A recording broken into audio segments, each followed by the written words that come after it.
This is Bruce Simpson, your City of Detroit Ombudsman. I am here to address all of your complaints and concerns. If you need assistance regarding city services, please contact my office at 313-224-6000 or contact us via email at ombudsman@detroitmi.gov. This is Bruce Simpson, your City of Detroit Ombudsman. Feedback. Hi, this is Theo Broughton, And I am Thabiti Mpinda, inviting you to join us each Monday at 9 a.m. for feedback. a positive image production by Hood Research. Encourage others to tune in each Monday on Comcast Detroit, Roku, Amazon Fire TV, watch WHPR TV Network anywhere. and take us along with you. Feedback. It's you liberals who have lifted them up, Howard. Paul, you conservatives make a mistake. You can't afford to strangle hope in people. Without hope, people become dangerous. No, Howard, you liberals have let them invade our society. You give them jobs, political jobs. Paul, you missed the point. It's only the smart ones we move up. That makes it even worse. No, we have to move them up. If we leave a smart one in the ghetto, he might develop into a leader against us. But if we raise him up into white society, we neutralize him. He feels compelled to try to act like us.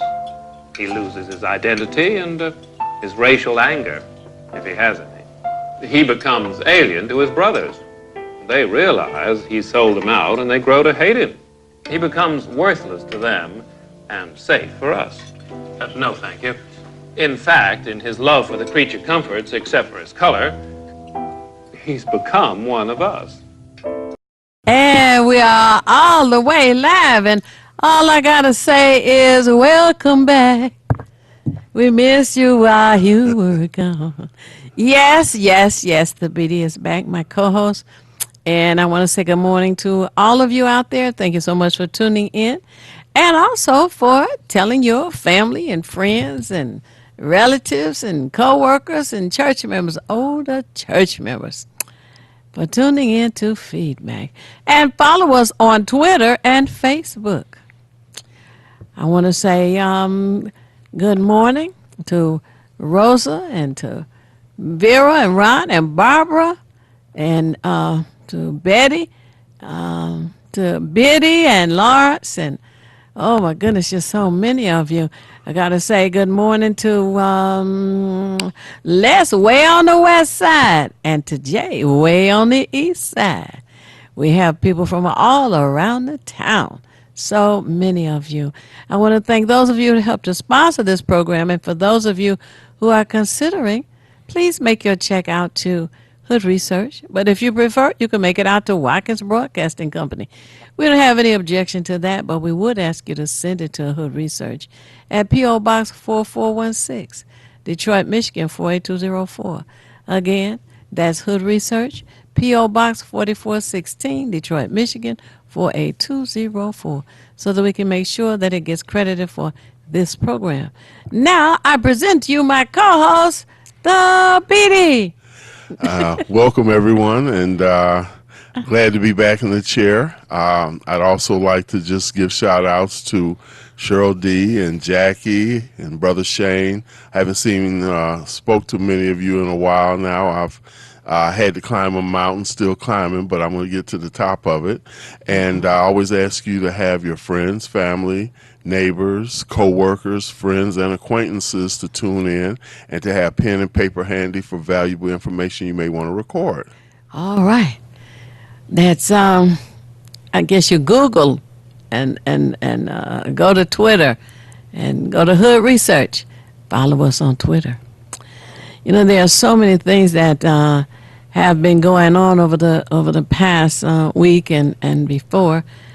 And this evening at 5 o'clock, there is a town hall meeting, I guess you would call it, or a public hearing, maybe it's supposed to call it, a public hearing by the city council in the Coleman A. Young Municipal Center, formerly known as City County Building, 5 p.m. to 8 p.m. tonight. And it's regarding $250 million bond issue. They're asking for the public to come out and share their views, whether or not they want $250 million bond issue put on the ballot. I don't know why it's so difficult for them to stand up and say no. The bond issue, $250 million. We have already been saddled with so many taxes, so many bonds, so many issues, and now we have the state attorney general, in Detroit. State Attorney General Dana Nessel came down and carted out some records from the city's record and is reviewing them to find out about some of the other things going on in the city of Detroit.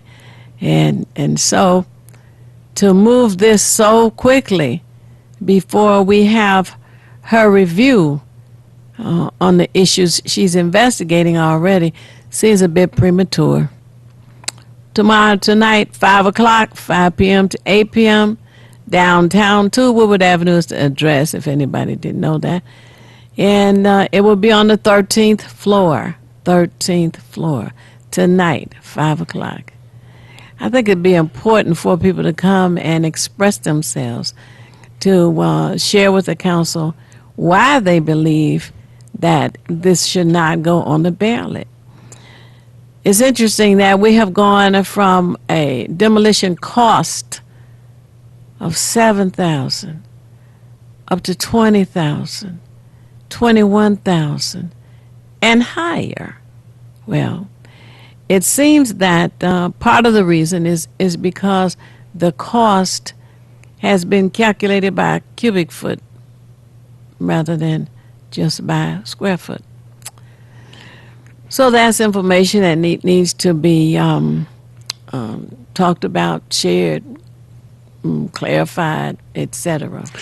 And I'd just like to interject that it's very important to be there because some feel that the $250 million bond is a blank check for the mayor to do what he chooses.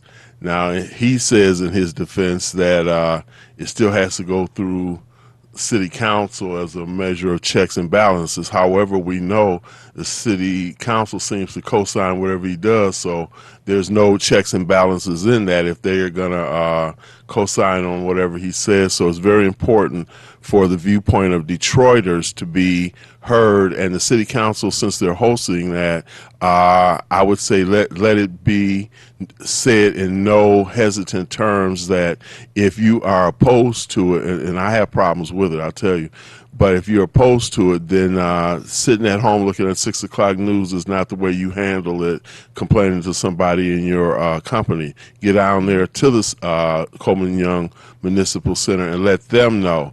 And let them know in such terms that if they're looking forward to keeping their jobs, they're going to have to do their jobs. Mm-hmm. That's a good point. The other thing is,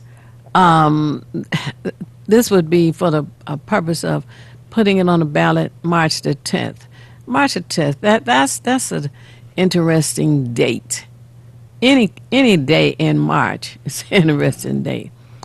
And the millage proposal, 2 millages as a matter of fact, one for the arts, and you know that does not include the Museum of African American History. We don't need another millage. And we do not need another millage for DPS. As a matter of fact, the guest who was expected to come in before we go off is saying that the school board should sue the state of Michigan for all of the devastation that they caused the state. And don't know if the school board has any guts, but we don't need to approve a millage for the Detroit public school system any more than we need to approve it for the arts. So those are the three issues proposed for the ballot March the 10th. The other thing that's kind of interesting about that is the March election supposedly is to zero in on the Democratic candidate for the presidential election next year. And Michigan is trying to get in the ring with Iowa. You know, Iowa and New Hampshire are the two front runners for that. And so now all of a sudden Michigan wants to get in. They say, oh, well, we can prove that we're a blue state, not red. I'm like, we don't have to have this in March. It can go in August like it usually does. So much for that mess, you know.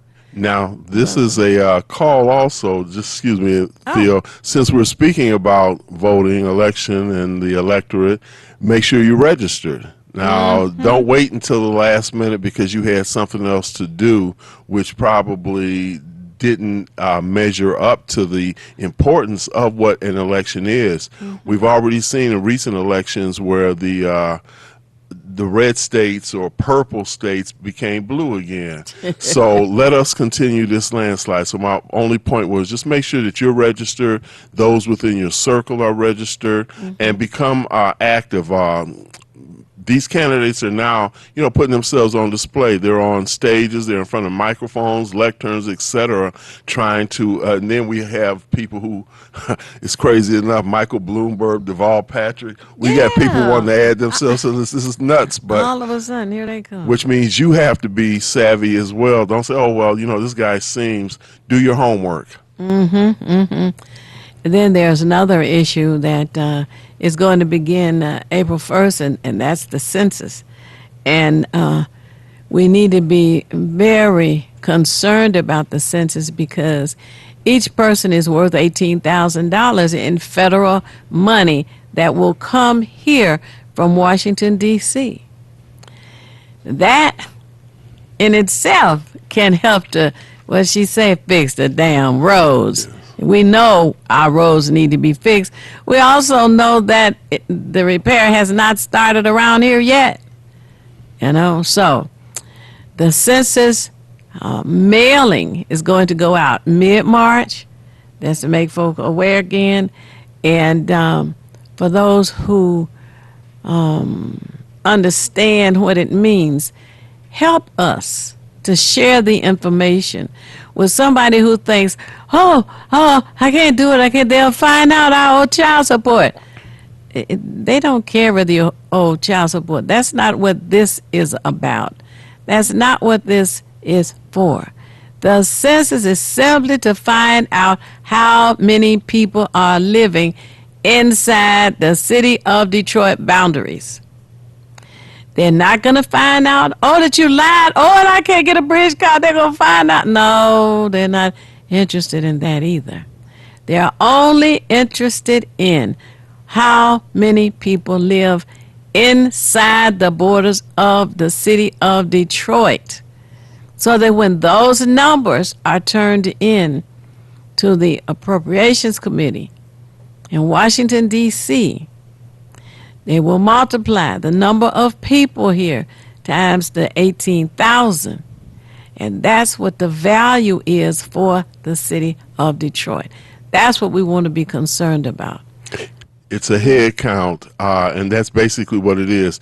And take this into mind. We have a couple of callers. Keep this in mind also, that for 10 years, if each body that's not counted for 10 years, and we're talking $18,000 per year, that's almost $200,000 for that time span that the city, whatever cities, will not receive that money from the federal government. Not only that, it also affects whether how your representatives are determined, whether you gain more or less, because that's something critical that we have to be aware of. If we lose a representative, then that means we lose power in Washington. Right. So don't have that fear. And the last thing I'll say, we'll come to you callers, is that if you're interested in working for the census, go to census 2020.gov. I believe the starting pay is $17 or $18 an hour, and it goes up to the mid $20 an hour.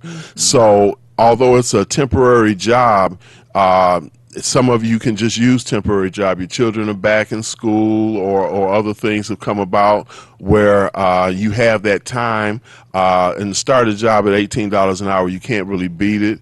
I've actually had a census young African American, a brother, approach me. He was just going to, he works for the census, but his job at that point was just to see which addresses were still there and which houses may be empty lots, because as you know, with the demolition and other things, there are addresses that are still on the book, but there are properties that are either uninhabitable or they're just not there anymore. So, and I was proud of the young man too, and I told him, I said, I'm glad you took the initiative, because a lot of people won't take that initiative. So if you're interested, and you have to take this seriously, just like the elections, don't fear the census. They're not asking anything personal. They're not sharing the information with anyone.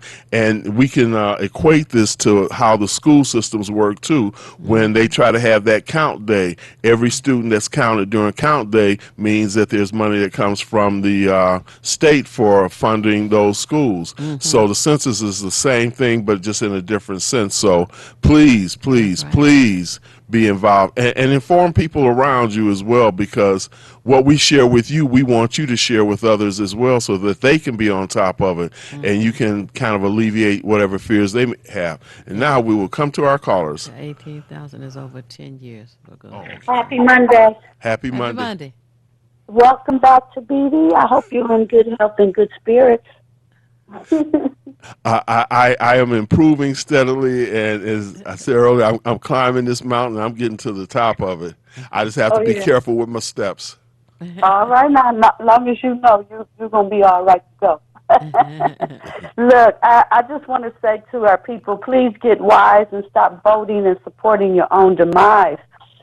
Stop getting played while your politicians keep getting paid. And guess what? They always vote for themselves a raise.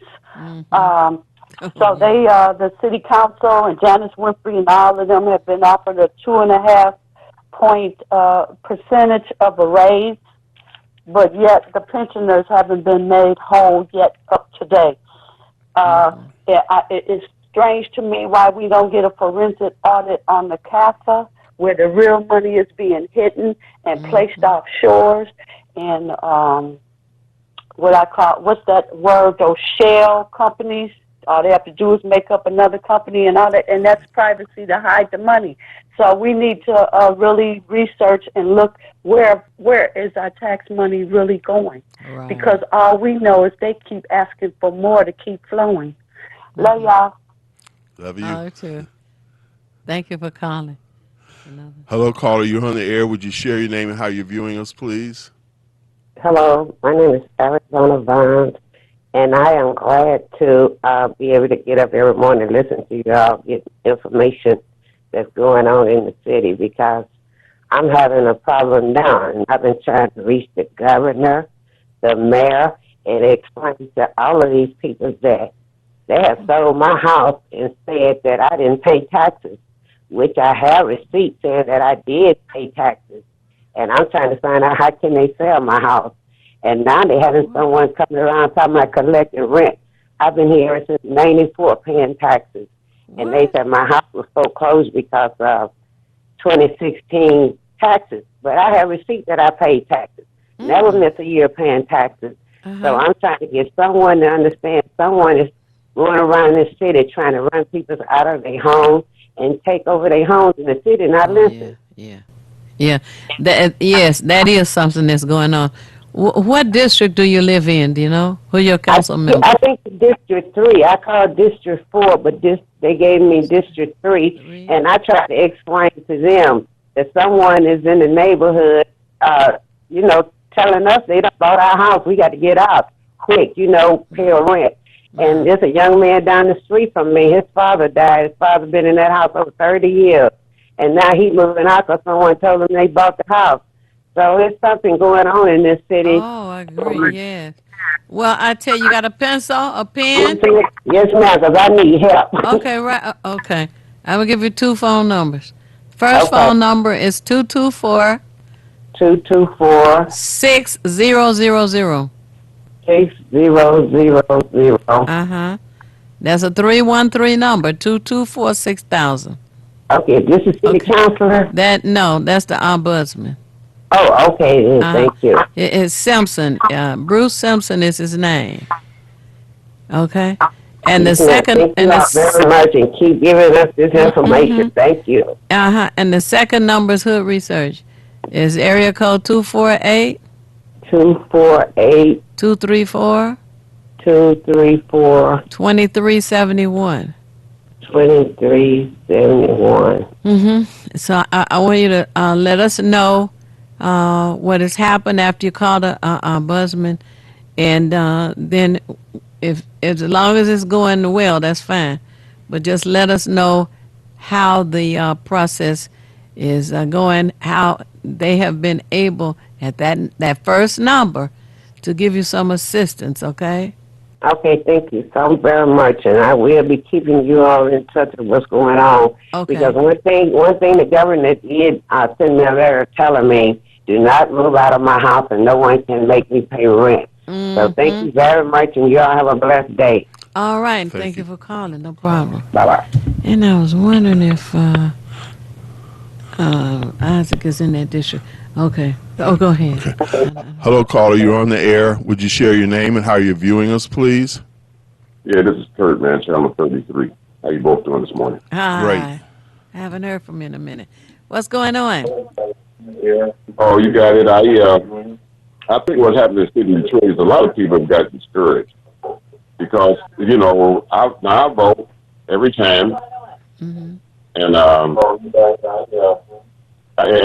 participating in all the census. I don't have any problem with that. But I think people are discouraged when they see that the money that's supposed to be coming in. If you're talking about $18,000 a head, It's, and there's more right. than half a million. Turn down your TV in the background because I can't understand you for that. Okay. Okay. Here we go again. Uh-huh. And there's 500,000 black people in the city. Mm-hmm. Yes. Okay, I got it down. Okay, thank you. Go ahead. Yeah, so I think that when they see all this money coming in, they wonder, how come we're not benefited from it? If you get $18,000 a head, and there's over 500,000 black people in the city. Right, that's over a 10-year period. Now, this is also a part of our garbage fees being raised to $300. Our utilities being raised. I mean, we're steady and constantly getting hit. They nickel and diming us, you know, and now you got them trying to put people out of their houses. They police run up in the houses shooting people. How is it possible that you could be short when all of this money is coming in, and there's people down here on Myers and 6 Mile? We ain't seeing none of it. I don't see none of it coming to our neighborhoods. Yeah, they tearing down the houses, but that's something they should have done five years ago. I mean, this is not. It's a good thing, but it's nothing for the mayor to be going and bragging about. This is something that should have been done, you know, a long time ago. You know, they don't have what's going on in Detroit happening in other cities. When they attacked them girls, you understand? They did it in the vacant houses. They should have got rid of them houses long time ago. You know, so I think they share some of the blame. I mean, if you're the city and you put people out and you don't go back and keep the house boarded up, of course scrappers and thieves will go in there. But you got to keep your eye on this stuff. That's what happened to them girls. They was able to take it. They should have tore them houses down a long time ago. And these things would have never happened. You understand? They make our neighborhood look bad. They bring down the value of our home. But see, people are not going to tell you this because most of those vacant houses are owned by the city. They're in the land base. Right. So what is our solution, Kurt? And it's up to them to keep up with those houses. I got one down the street from me. Trees done grew up all around the house, taller than the house. You can't even see the house itself. Well, what's the solution? Thanks for letting me vent a little bit and taking my call. No, wait a minute. Don't go. Don't you have? Do you have some solutions? The solution that I came up with No one seems to want to be interested in that type of solution. And it's what they're doing in other countries. All people do is they have created a union. You know, pretty soon what they want to do is they want to get rid of everybody that they got to pay a salary and benefits to. Pretty soon you're going to see all our schools, and the only thing will be in the classroom is a 70-inch screen and a camera to keep their eye on the kid. They don't want people in our schools. They want to control what our children are taught. That's very negative. Well, what's the solution? I want to hear what your solution is. I just said it's a union. If you could get 500,000 people to give, if they didn't give us $5, this would belong to a union. Okay. We could have our own insurance company, if nothing else. Right. These people really didn't do nothing about that insurance. Well, I agree. You know what? I would like for you to come to the Hood Research meetings, because that's one of the things that we work on is solutions. Our next meeting is the second Saturday of December. And you're on Grand River in Wyoming, you say? Huh? What? Hood Research, the next meeting is December 13th. That's a Saturday, isn't it? It's a Saturday.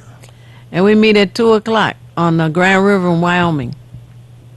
Okay. So would you come? But to be honest, yes, I will come. But to be honest with you, that's all I'm going to talk about, because that's okay. It doesn't seem like there's another solution. Okay.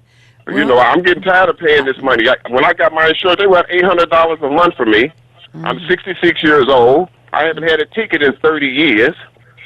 How you going to get all this money for me just to drive a 20-year-old car around the city to go to the grocery store and to the mailbox? This is ridiculous. All they get rid of on that insurance is the catastrophic amount that they've been charging you.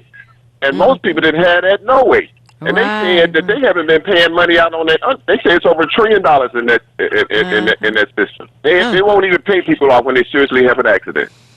Gotcha. All right, thanks for taking my call. Thank you for calling. We have to take a break now.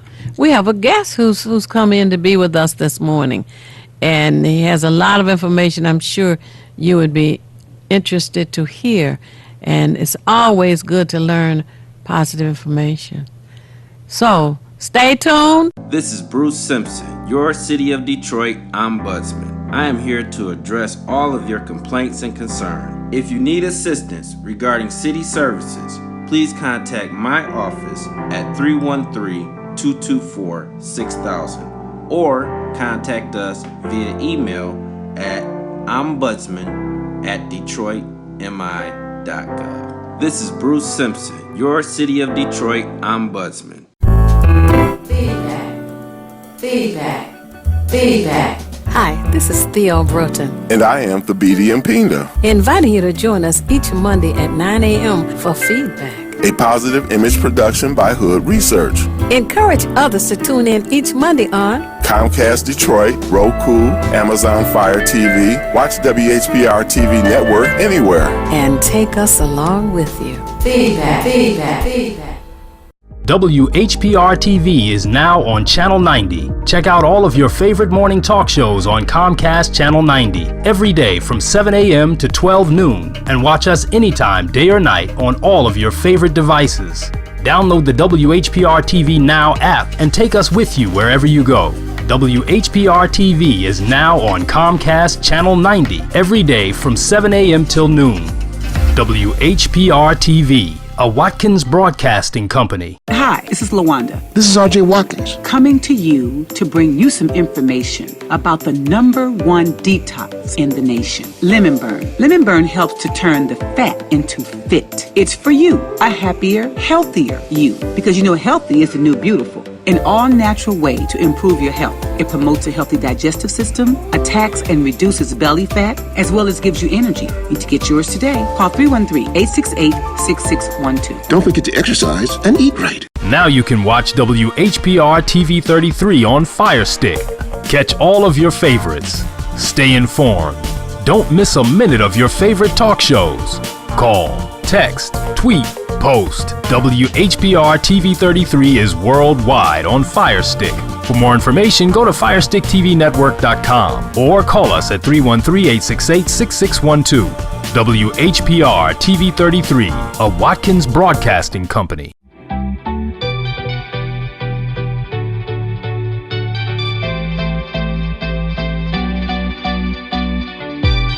You're watching WHPS TV, Detroit Live. We are back all the way live right here at 160 Victor Street and WHP on WHPS. Thank you so much for saying tune, and thank you for calling others to have them tune in. My name is Theo Burton, co-founder of Hood Research, my co-host, The Beatty, and we have been joined with none other than Lamar Lemons, former school board member, currently you chief of staff? Yes. Chief of staff in Lansing, Michigan for? State, Betty Jean Alexander. Betty Jean Alexander. State rep? State senator. Ooh, state senator. Wow, look out, world. Fantastic job. You know, I am very glad that you're here because there's so much that is going on, and recently I hear there is a move to put a millage on the ballot once again for us to have stolen. Right. There are several millages that are being proposed. For the school? Or no, not just for the schools. There's a millage that is being put on for, quote, an after-school program to be operated by some unknown entity. What? Yeah. No. So, and it's county-wide, and so it's not to be governed by any elected governance structure. So I would oppose that vehemently. There's then there's the renewal that the state imposed on the Detroit School District, which is a non-homestead payment of the debt that the state created. So to entice you, they only tax the businesses. Unfortunately, the only businesses that are being taxed are those that are the small mom and pop businesses, because the Illages, the Tom Gores, the Gilberts, and even the Fords with their train station construction have been exempt by our city council. And so therein lies the conflict between some of us activists and former board members and the minority of board members currently. And I say the minority of that, I know that at least Member Lemons and I believe Bishop Coletta Bond wants to sue the state. And I can't speak for Coletta Bond, so don't let me go there. You can call her and have her on, and she can state her own position. But as the chief assistant to Miss Georgia Lemons, who happens to be my spouse, she is definitely opposed to this millage as constructed. What your listeners and viewers should know is that this is a state-imposed structure to pay off a debt that they created, to pay off, to deal with the accelerated declining enrollment that they created. So one of their excuses for the financial structure of the district was the declining enrollment. But if we look closely, we can see that declining enrollment was orchestrated, or the acceleration of that declining enrollment was orchestrated by a series of actions taken by the state. Tell us some of those actions so that people understand. Certainly. First of all, let me say this: from the city of Detroit from the 1950s has been losing population. There was a bump or acceleration right in 67, 68, right after the rebellion. And so that declining enrollment continued, but the school board, to its credit, was able to make the necessary adjustments. So when I went to school, say in 1966, we had 300,000 students. We lost 120,000 students by 1999. We were down to about 180,000 students. Nevertheless, that was a manageable declination in that the school board was able to make the necessary adjustments and accommodations. And by that I mean the school district at the time when it had 180,000 students in 1980, it had our test scores were in the middle of the state. So when you hear that we had poor test scores, that's not really accurate.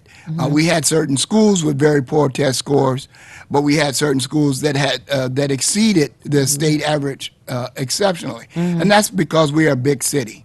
So we were far more diverse than any other district in the in the state as well. And we also had a large immigrant and migrant population, which we've had since World War II, as people migrated and immigrated to Detroit for a better life. Many of those people had challenges with English. Even some of our people, African Americans, did not speak a standard English and had to be remediated in that fashion, coming from the South, as there is a different dialect and a different sentence structure, grammatical structure among diverse peoples globally, and that includes the the United States South.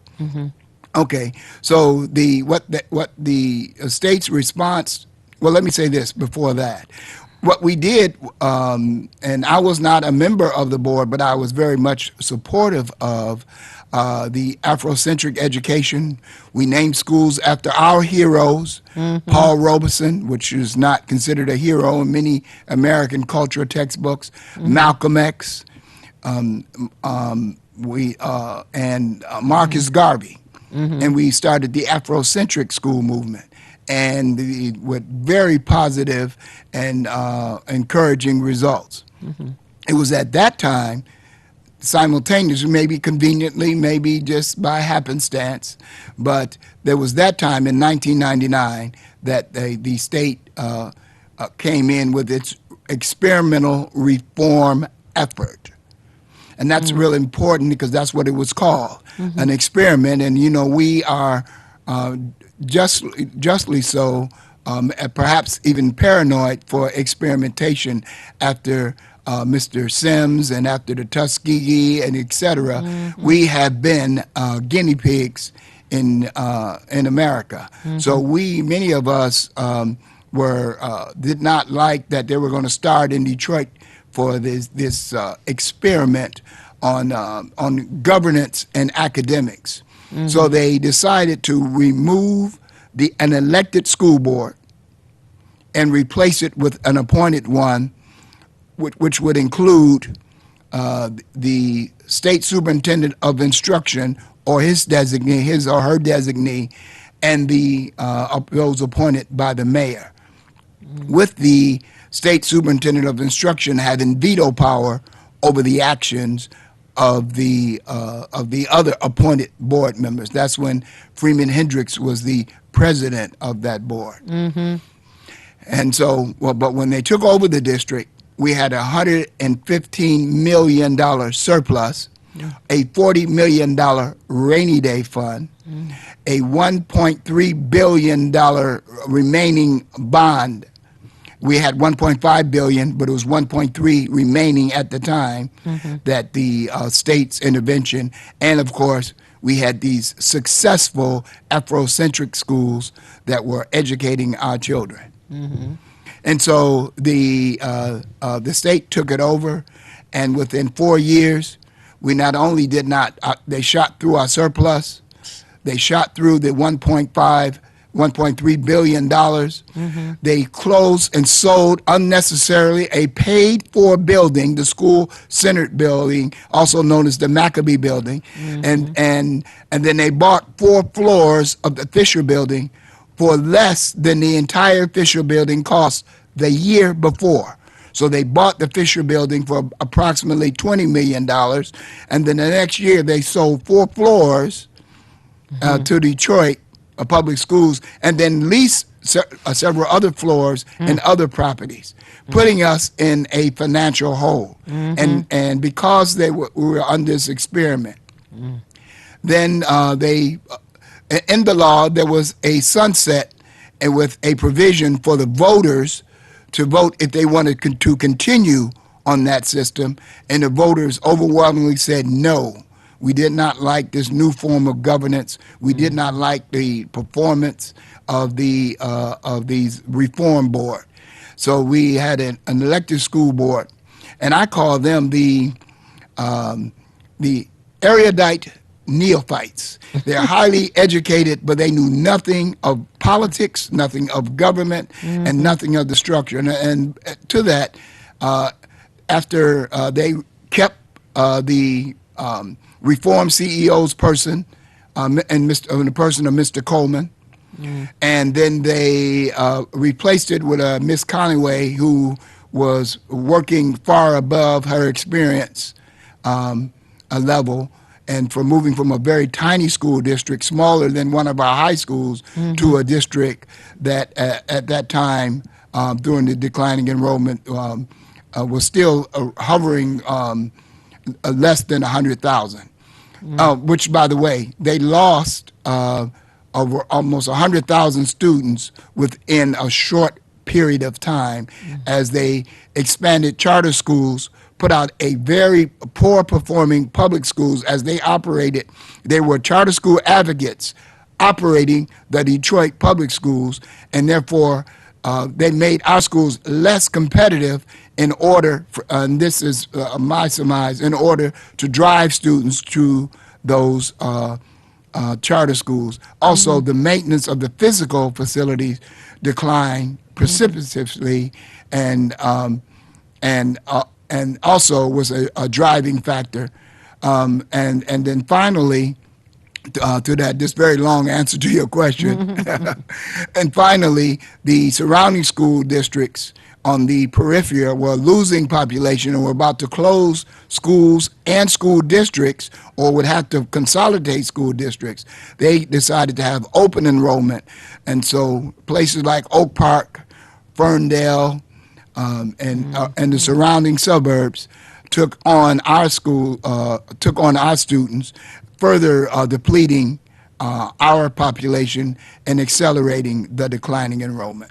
Well, it also has to be mentioned that as they took in the students they're having a open district, I think it was more for the money. I don't think they cared about the education of our students. Absolutely. Not only was it for the money, because the money follows the student. Right. But not only was it for that reason, but it was to sustain their district. And remember, even though you can send your child to the school, you have no legal binding voice when you live in one district and your student goes to. So the school board of Oak Park does not have to listen to you. The only thing you bring is you bring a student with a dollar sign, money, but you do not have the ability to elect or unelect or recall any school board member that you find necessary. Right. Now, it's the same with charter schools. The parents have no rights to speak up, speak out. Is there a business, a website, a check and balance location or ability to find out that this charter school you think you want to send your child to is not a quality? Yeah. Well, all the schools, all these schools on the, if you go to State of Michigan State Board of Education website, they do post the rankings, and we'll be posting in April the ranking of all the schools. But you should also, you should also know that it's not totally reflective of the quality of those schools, but they will be receiving a ranking. Some kind of grade. A Okay, grade. we have a caller for you on the line. Hello, caller. You're on the air. Would you share your name and how you're viewing us, please? Yeah, this is Kurt calling back. I just wanted to ask him a question. Sure. They did the same thing to all of. Didn't they do the same to all of the city employees in the water department and places like that too? Did they do the same thing to where?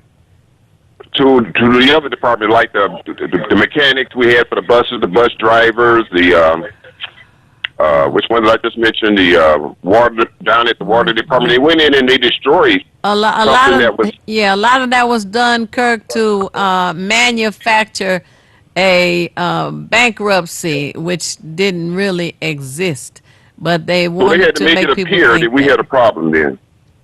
Right. Yeah, that too was orchestrated, and it was to privatize. You should know that not only was the city bankruptcy manufactured, they deliberately. One last little thing. We don't have nothing to say. You could have stated we did protest, we did organize, but let me say this: when you go into bankruptcy, it becomes a federal court issue. Yeah, I'm kind of confused about. I thought when you vote for schools, you vote to have certain things. You vote to keep the schools where they are. How is it possible for them to come in and take dollars that are appropriated for the school system and do what they want to do? Isn't that against the law? How can they just do that? Come and snatch our tax dollars and go and do whatever they want to do with it. Bingo. How is that possible? And so that's why we have several lawsuits. And what because with the school district, unlike the city, they refuse to go through the formality of a bankruptcy. They just impose the penalties of a bankruptcy on our school district. So, and let me say this, what I was saying about the Detroit bankruptcy, they never appraised the DIA building or the DIA art that's attached to the building, of course, being the Diego Rivera. By the way, its value is more than the bankruptcy. So they never was put, if you asked them, you said, well, how much was this appraised to get us pay off our debts? Because what they did is penalize, and they took money that was already earned, guaranteed money called pension money, from the workers who had already worked. So this was money they already worked for. And under defined benefit, the pensioner keeps their money until or gets paid until they pass away, and then there's no more to it as opposed to a 401k structure, whereas whatever money you have left in your 401k, you can give it to your survivors. They penalized the pensioners, and so they all took a cut in their money, which was a form of theft, because they had already earned the money. That was already negotiated, and it was deferred payment. That's what your pension is, deferred payment, and so that you would have a steady stream of income, and they cut into that income without fully assessing the value of the property. And so what I advocated, but it fell on deaf ears, is that we sell the DIA, make it the Michigan. Sell the DIA, and then let the state didn't have the $2 billion either. They could pay the city in increments, and all could enjoy the DIA. It's just art there. So we don't need to have it. We didn't have the benefit from it other than its proximity. And since you weren't going to move it, it can be the State Institute of Arts instead of the Detroit Institute of Arts. The Science Center. Yeah, just give us the money. Unlike the Science Center, although the DIA was worth the building and the structure, and the Diego Rivera was worth conservatively $2 billion in the bankruptcy. And if you ask people, go ask around. Well, how much did you appraise the DIA and the Diego Rivera? Oh, we didn't. That was theft, because that's a property that is owned by, and so you took property, you took assets, and you took pension funds without fully assessing the assets. All right. Thank you, Kirk. We're looking for you next month on the 13th of December. We have another caller. Hello, caller. You're on the air. Would you share your name and how you're viewing us, please? Yeah, I'm viewing you on Channel 15. My name is Tyrone. What I wanted to ask the Lamar Lemons, how is it possible when they built Little Caesar Arena, how is it possible that they took money that was supposed to go to the school and put it on the stadium? How can they do that when that's not where it was supposed to go? Right. Again, let me say that was your Detroit City Council, and that's when I said the Illages, I meant Little Caesar Arena. When I said the Gores, I meant the new Piston facility. When I said Gilbert's, I mean all that type of development and new development. And when I said the Fords, I didn't mean his automotive component where he is paying taxes. I meant the new the Central Station, and your city council exempt them from paying into our schools. And much to my consternation, I vehemently opposed it, but I was in a minority on our school board because we did. And here's something you're going to hear, and sometimes Dr. Vitti states this, which is actually incorrect. It's the city's issue, and the board can't do anything about it. Wrong. What the board can do about it is put it on the ballot. We have redressed by bringing that issue before the citizens. And so what the board did with his legal counsel and the board's president, even as I was a member of it, what they did is delay and then prevent the issue even coming before us as a body to deliberate and have it placed on the ballot for the citizen to decide if they want the Illages, the Gilberts. And so we had that authority. And the board, with its leadership, did not want us to do it because everybody knows most Detroit citizens want those people to pay for our schools. So it could be put on the ballot. Now, it costs a lot of money to get enough signatures and a lot of time and effort, but it wouldn't cost the board anything. We have the ability to place it on the ballot. So that would be the first ask I have for your listening audience. The first ask would be to call the Detroit School Board, and that's 313-873-4104, and ask them to put the issue on the ballot, to put the proposal, the tax captures on the ballot for the schools. Now, the city has a right to exempt those entities for their operation, but I vehemently oppose them including us in that exemption, us being the school board. And okay, we have to. Can you hold just a moment, please? We have to take a station ID right now at 10, and we'll be back momentarily with another question.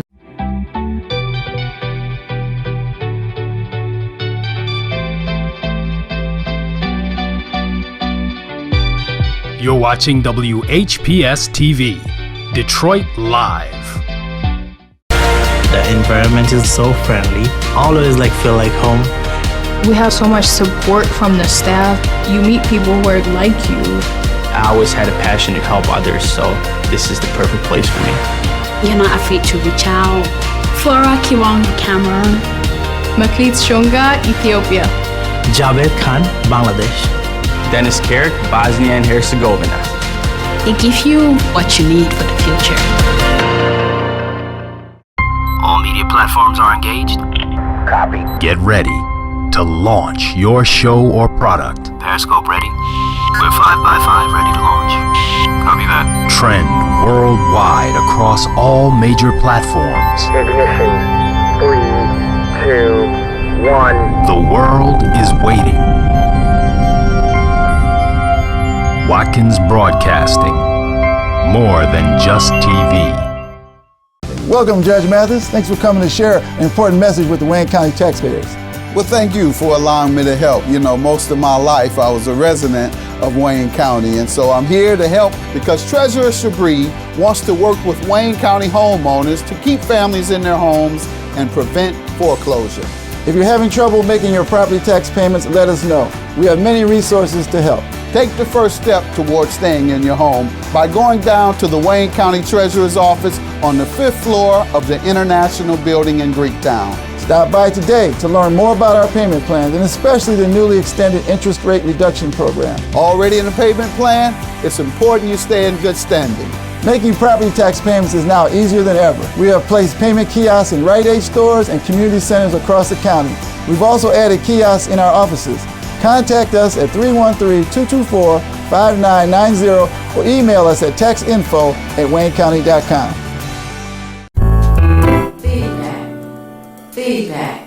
Feedback. Hi, this is Theo Broughton, And I am Thabiti Mpinda, inviting you to join us each Monday at 9 a.m. for feedback. a positive image production by Hood Research. Encourage others to tune in each Monday on Comcast Detroit, Roku, Amazon Fire TV, watch WHPR TV Network anywhere. and take us along with you. Feedback.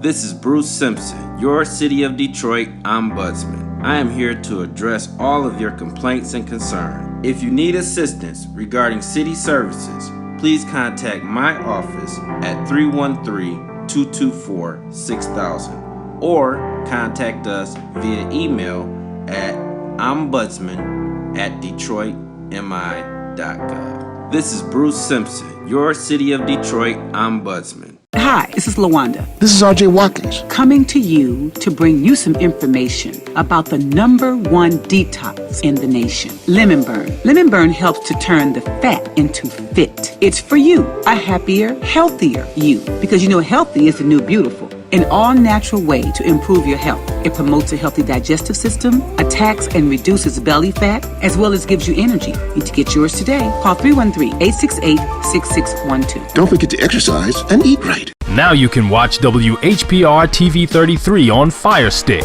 Catch all of your favorites. Stay informed. Don't miss a minute of your favorite talk shows.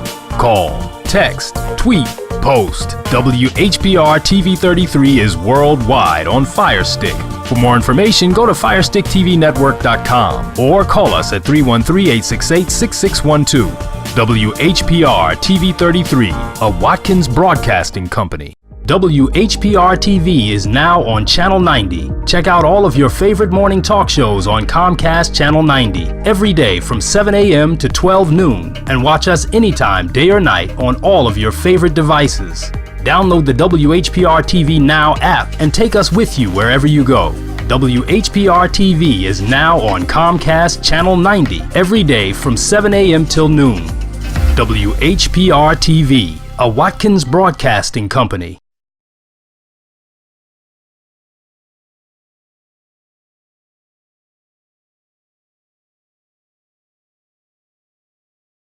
Betty and Debbie both need to trim their dog's nails, but Betty's dog hates having his nails trimmed, so she struggles every time. And her regular clippers pinch and cut to the quick. But Debbie's dog doesn't mind it at all because she's found a simple solution. Introducing Paw Perfect, the new safe, quick, and easy way to keep your dog's nails trimmed perfectly. Paw Perfect uses a rotary filing action, just like the pros do, to gently file the nail to a perfectly smooth finish, giving you precise, pain-free trimming right at home. Paw Perfect replaces old-fashioned, painful clippers like these and makes nail grooming safe and easy for just $19.99. That's less than one trip to the groomer. We'll even give you free shipping. Order right now and you can get a second Paw Perfect. Just pay a separate fee. Yes, you get it all.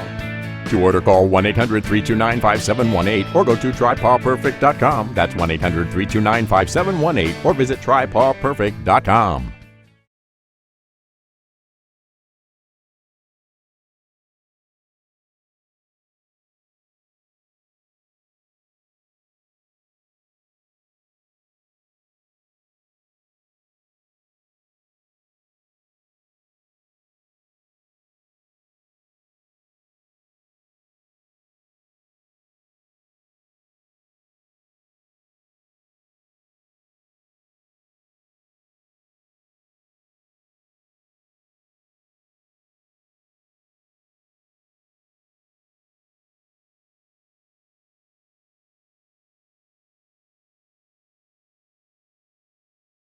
Well, we're moving on now. We're moving on up to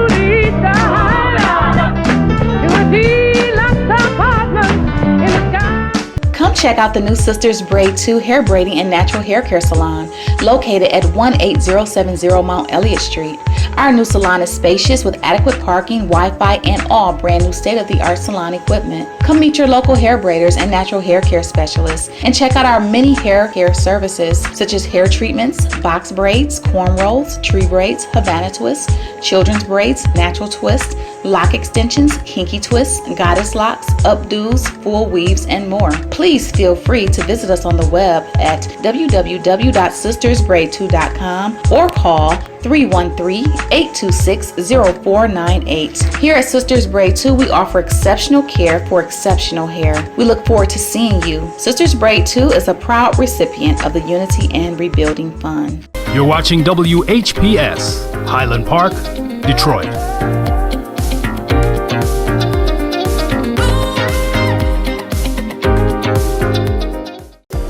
The views and opinions expressed on the following show are not necessarily the views and opinions of WHPS, its affiliates, management, or sponsors.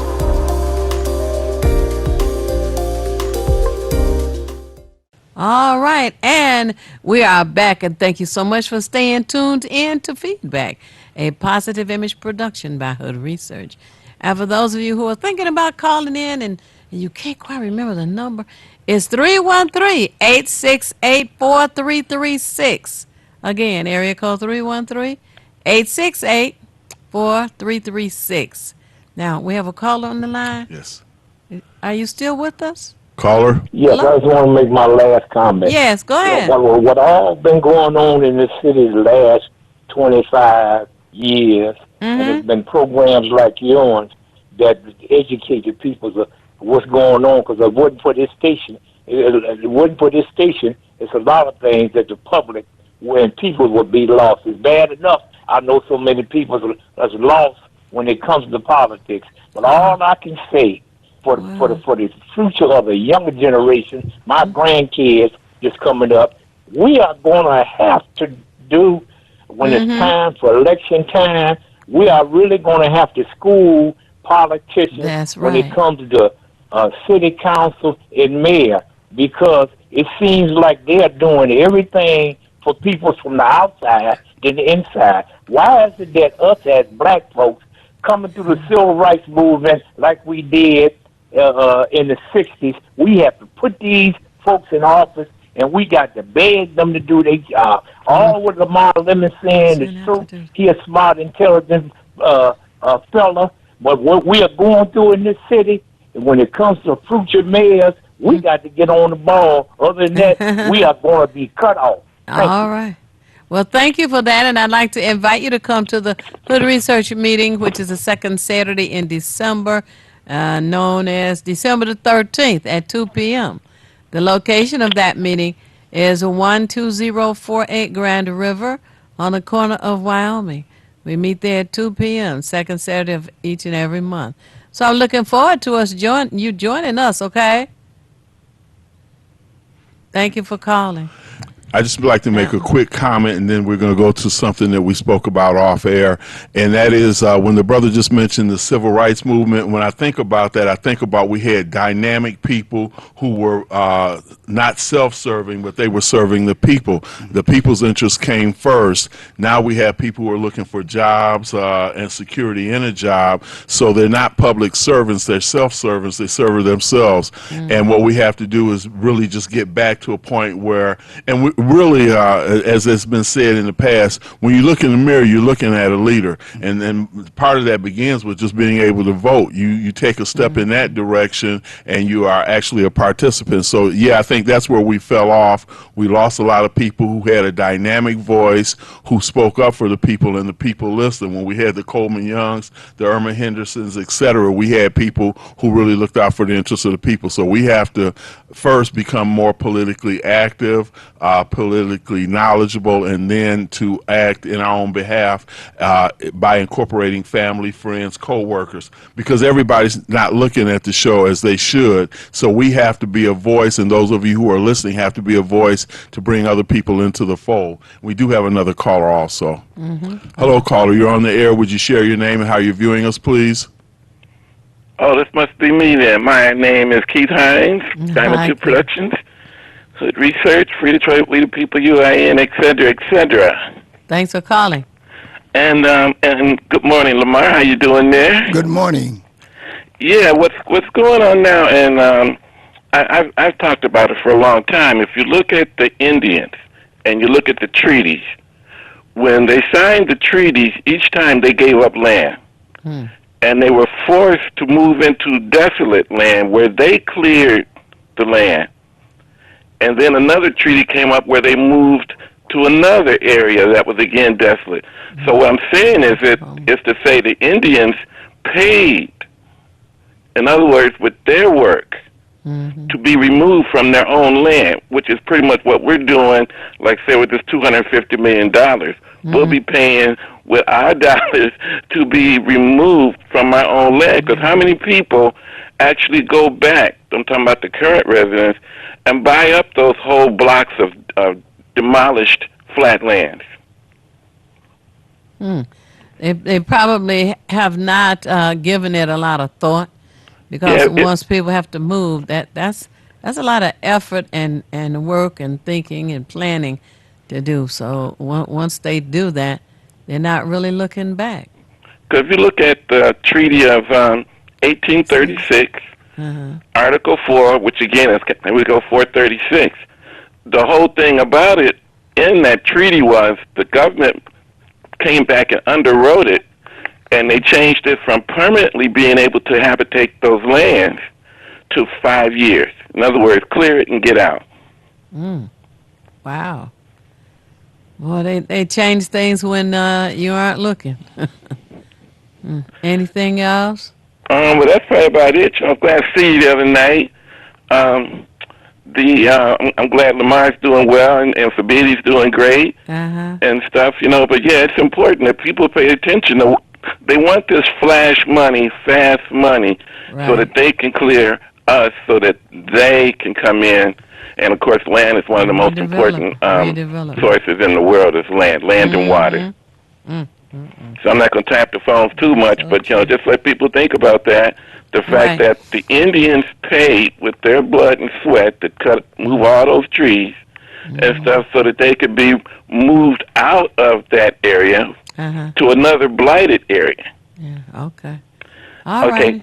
Thank you so much for calling. Okay. Yep. Good morning, everybody, and take care. All right. We'll see you on the 13th. So, the changes that have taken place that we need to know about as it relates to the charter schools taking the money. When a child attends there, they get the collection from the state, then they kick them out. There has been a change. They can no longer. Absolutely. They, for the most part, the dollars follow the child, and there are certain periods where if the child returns to or goes to a public school, the majority of the money will follow that child as well. So they can no longer simply expel the child and keep the and then keep the money for that year. Well, I'm glad to know that legislative change has taken place, because sometimes we hear about plans that have been put in place that actually undermine the residents and their children in the city of Detroit, and this is one that has been corrected. That's a great thing. What is happening now is that we just had, so if you go to DetroitK12.org and you go to look for the impact study that the Allen Group did on behalf as contracted with the Detroit School Board, you could see the devastation that occurred under the state's operation. Now, many of us, Board Member Lemons and State Senator Betty Jean Alexander, advocates that we seek a legal redress against the state for the way they conducted the affairs of the citizens of Detroit on their behalf, where there was clearly misfeasance and malfeasance. So we need to sue based on the violations of the 14th Amendment. Moreover, you should also know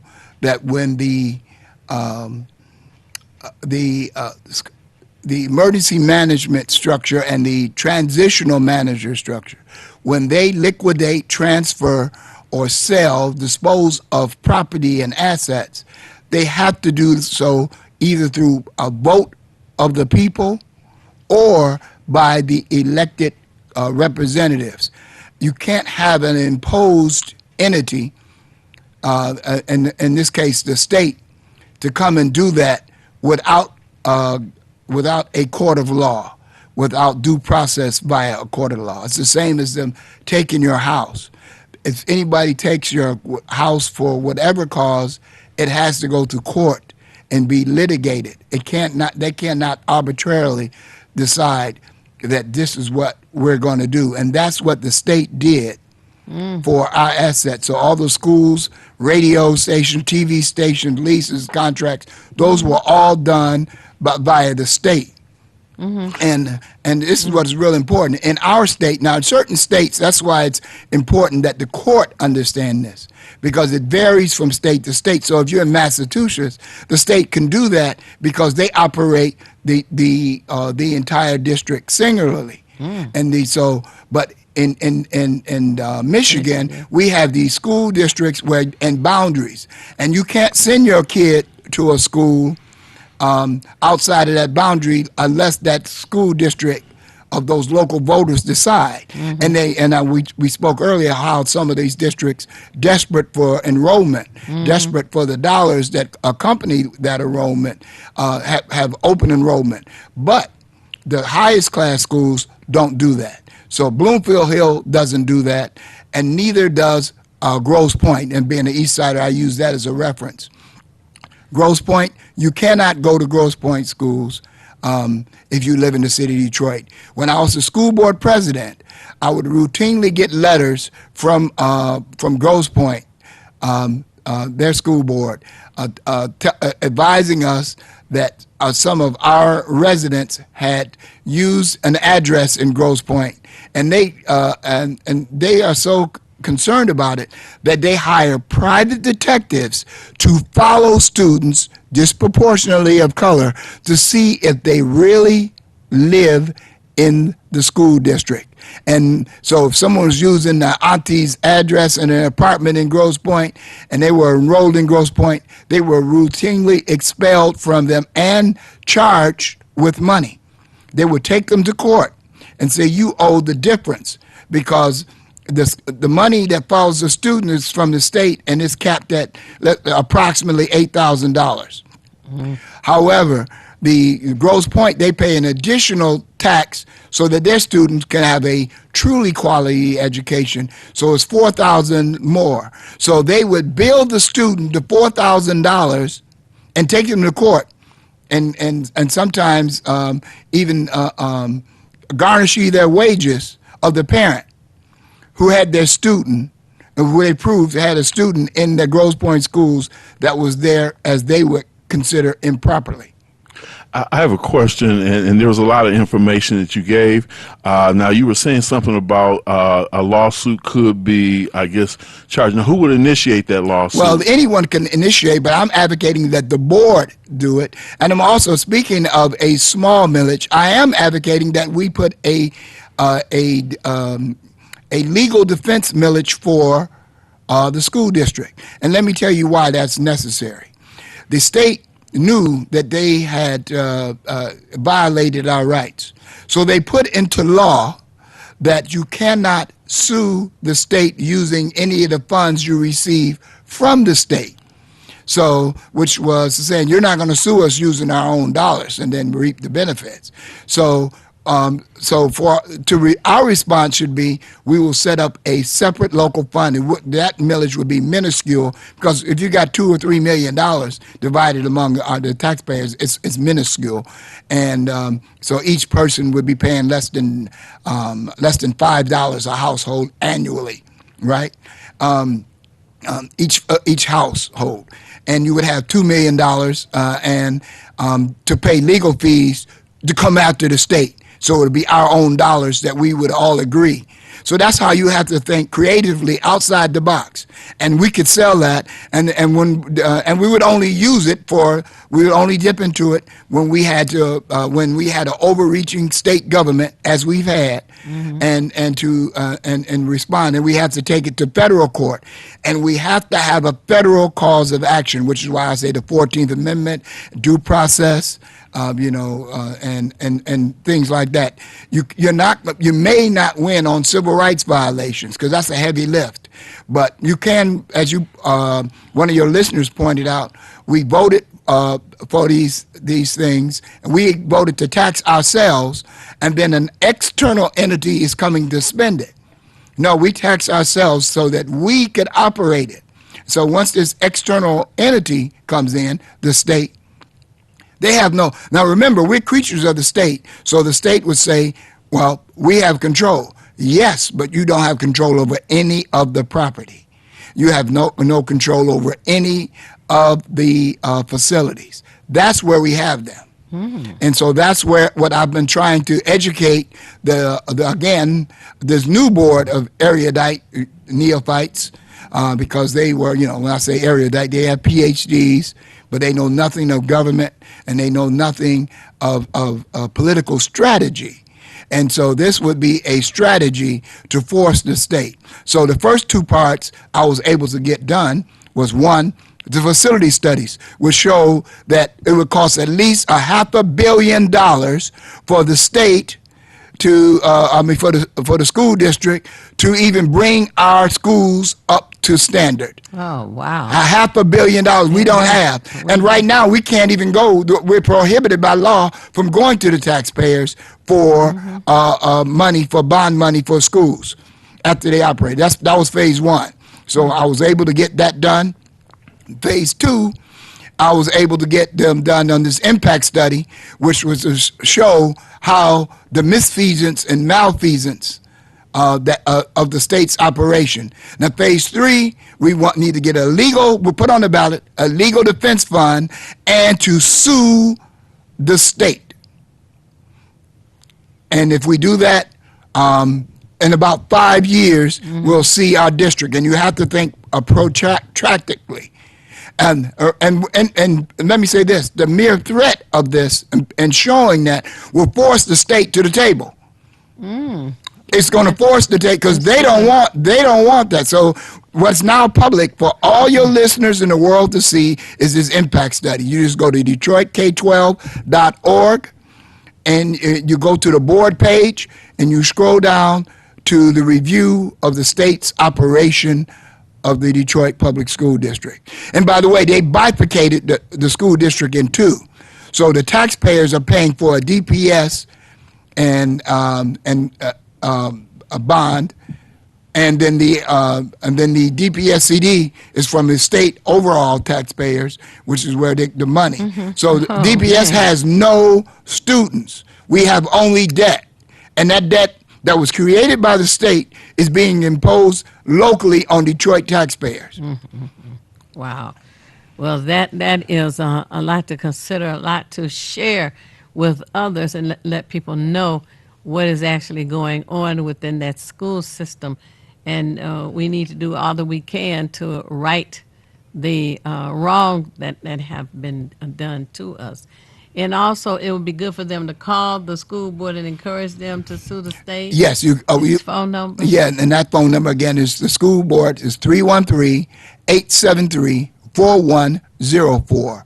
That's 313-873-4104, and you want to tell Iris Taylor to sue the state and to put the issue before the board. Okay. Because as the president, she controls the agenda. Now that's asking Iris Taylor, who is the president. President. The school president. Okay, and the telephone number again, please. It's 313-873-4104. 873-4104.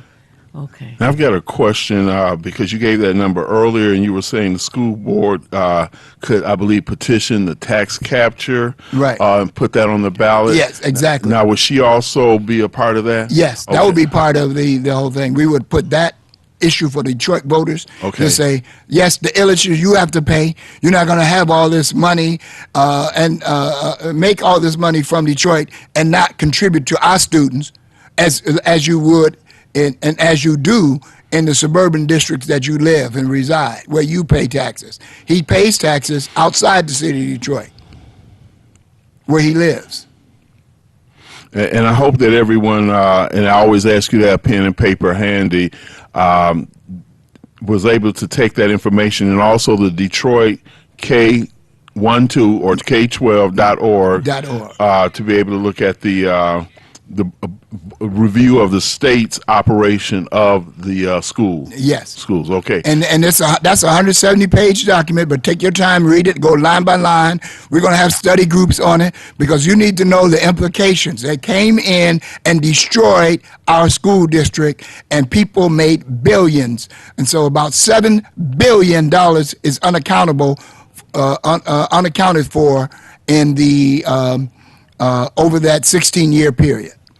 And would you say, in your opinion, because I feel very strong about this, that because of what the state did, that once, let's just say all these pieces are in place and they have to go to court on this, that because there's so much information on how they destroyed the school system, that I'm sure, certainly they're going to have lawyers who are going to, fight back on it. But I would think, because based on what we're saying, there was enough information on how they destroyed the system that there's a very excellent chance on being able to win that as well. Right. We either will win or they will settle, and we can move, because we want the most expeditious resolution to it that is advantageous to us. So we could say we're going to ask for pie in the sky, and if they because that's what they owe us, but we might settle on something less. But the main thing is that we'll be able to have quality schools, new school buildings, and higher teacher pay, higher quality teachers. We used to have the most nationally certified teachers. They drove this district. They systematically destroyed this district.